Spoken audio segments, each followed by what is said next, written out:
जी, बिस्मिल्लाहिर्रहमानिर्रहीम। अस्सलाम वालेकुम डियर स्टूडेंट्स। आज हम लेक्चर में देखते हैं मिनी टैब यूज़ करते हुए नॉर्मल डिस्ट्रीब्यूशन के ग्राफ को स्केच कैसे करना है, उनके पैरामीटर्स चेंज करके क्या चेंज आती है, यानी मीन को चेंज करें तो क्या चेंज आ रही ग्राफ में, और स्टैंडर्ड डेविएशन को चेंज करें तो क्या चेंज आती है। इसी तरह से हम देखेंगे कि पर्टिकुलर उस नॉर्मल डिस्ट्रीब्यूशन के ग्राफ में पर्टिकुलर एरिया अगर शेड करना हो तो वो कैसे किया जाता है। तो ये मिनी टैब है और मिनी टैब में आप जाएंगे ग्राफ में प्रोबेबिलिटी डिस्ट्रीब्यूशन प्लॉट, और इसमें आप व्यू सिंगल आप पहले स्केच करना सीखें कि व्यू सिंगल का मतलब एक सिंगल डिस्ट्रीब्यूशन। नॉर्मल डिस्ट्रीब्यूशन बहुत सारी डिस्ट्रीब्यूशंस हैं इसके अंदर, तो ये हमने ली है नॉर्मल डिस्ट्रीब्यूशन। उसका मीन आप यहाँ सेट कर सकते हैं, जहाँ उन्होंने बाय डिफ़ॉल्ट मीन 0 रखा है और स्टैंडर्ड डेविएशन 1 है। ये दोनों पैरामीटर्स की वैल्यूज सेट करके आप इसको ओके करते हो तो ये इसका ग्राफ स्केच हो जाता है। इसी तरह से दोबारा हम प्रोबेबिलिटी डिस्ट्रीब्यूशन पे जाते हैं। वेरी पैरामीटर्स मीन चेंज करें। मीन अगर फर्स्ट करें मैंने 0, 1, 4 और 6 रखता हूँ तो ये 4 मुख्तलिफ डिस्ट्रीब्यूशन बनेगी, और ये स्टैंडर्ड डेविएशन यहाँ 1 हमने एक रखा हो स्टैंडर्ड डेविएशन। तो मीन चेंज होंगे तो उसके हॉरिजॉन्टल चेंज आएगी। तो ये देखें कि उसमें मीन एक का है 0, 1, 4 एंड 6। इस तरह से 4 डिफरेंट नॉर्मल प्रोबेबिलिटी डिस्ट्रीब्यूशन का ये ग्राफ है। ऐसी प्रोबेबिलिटी डिस्ट्रीब्यूशन प्लॉट में अगर यही आप वेरी पैरामीटर्स में अगर मैं फर्स्ट कर लेता हूँ कि मीन मैं इसका 0 रख लेता हूँ और इसका 0.5, 1, 2 और 4 इसका 4 स्टैंडर्ड डेविएशन में देता हूँ। तो जिसका स्टैंडर्ड डेविएशन कम होगा तो उसकी पीकनेस बढ़ जाएगी, उसकी स्कैटरनेस कम होगी।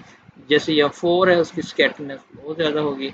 अब यहाँ देखें ये 4 डिफरेंट टाइप्स की डिस्ट्रीब्यूशन बन जाती हैं। 0.5 है इसकी पीकनेस बहुत ज़्यादा हो जाती है, और 1 ये स्टैंडर्ड नॉर्मल डिस्ट्रीब्यूशन की पीक है, और इस तरह 2 और 4 जैसे जैसे स्टैंडर्ड डेविएशन बढ़ रहा है ये फ्लैटनेस उसका स्प्रेड जो है वो ज़्यादा होता जाता है।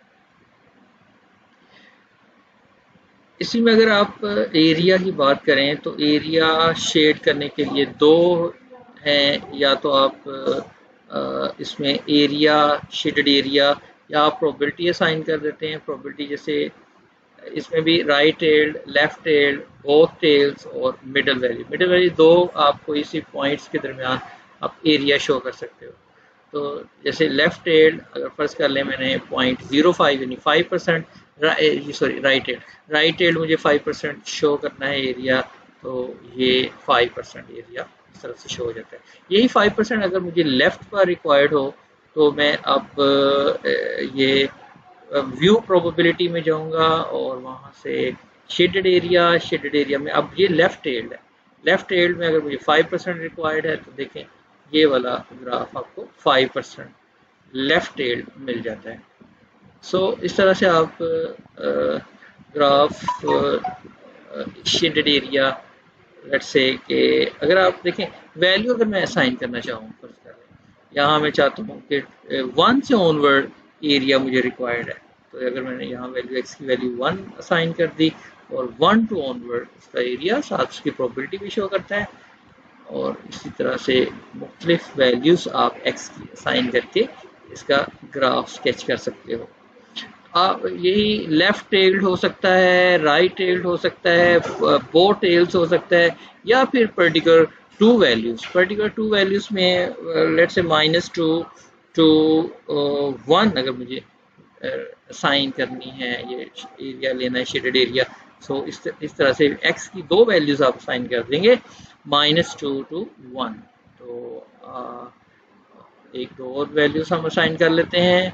ये देखें कि शेडेड एरिया x वैल्यूज, और x वैल्यूज में आप कोई भी आप डिफरेंट वैल्यूज देकर उसकी प्रोबेबिलिटी, हाँ यहाँ इक्वली डिस्ट्रीब्यूशन मतलब आप टू 1 असाइन कर देते हैं, फर्ज कर लें तो ये -2 टेल्स आ जाएंगे, -1 और +1 का एरिया आपको असाइन करके देगा। ये देखो और कभी कभी ये भी होता है कि हमें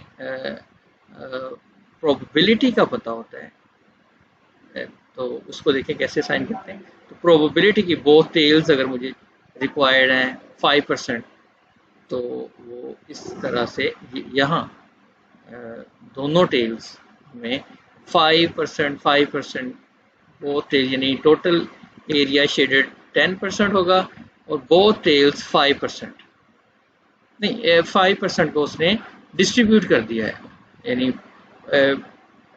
2.5% और 2.5% में हमने इसको साइन किया था 0.05, तो उस दोनों को, उस पूरी प्रोबेबिलिटी को उसने डिस्ट्रीब्यूट कर दिया, बोथ टेल्स हाफ हाफ उसको डिस्ट्रीब्यूट कर दिया। दोबारा देखें कि ये था हमारे पास प्रोबेबिलिटी, हमने इसको प्रोबेबिलिटी पे रखा। ये बोथ टेल्स में जब मैं इसको 10% करता हूँ, 0.1 10% होता है, ये आप डिस्ट्रीब्यूट कर देगा 5% बोथ टेल्स में। ये देखें 5%, 5% और साथ ही z की वैल्यू दे देता है, यानी 1.645, 1.645। सो इस तरह से हम ये मिनी टैब को यूज़ करते हुए ये काम कर सकते हैं। अच्छा, ये डिस्ट्रीब्यूशन ना सिर्फ नॉर्मल डिस्ट्रीब्यूशन, बल्कि आप कोई भी डिस्ट्रीब्यूशन है उसके आप उस प्रॉपर्टी डिस्ट्रीब्यूशन का ग्राफ स्केच कर सकते हैं, फिर वो एरिया, शेडेड एरिया देख सकते हैं, पैरामीटर्स के पर्टिकुलर डिस्ट्रीब्यूशन के पैरामीटर्स को वेरी करके उनके ग्राफ बनाए जा सकते हैं।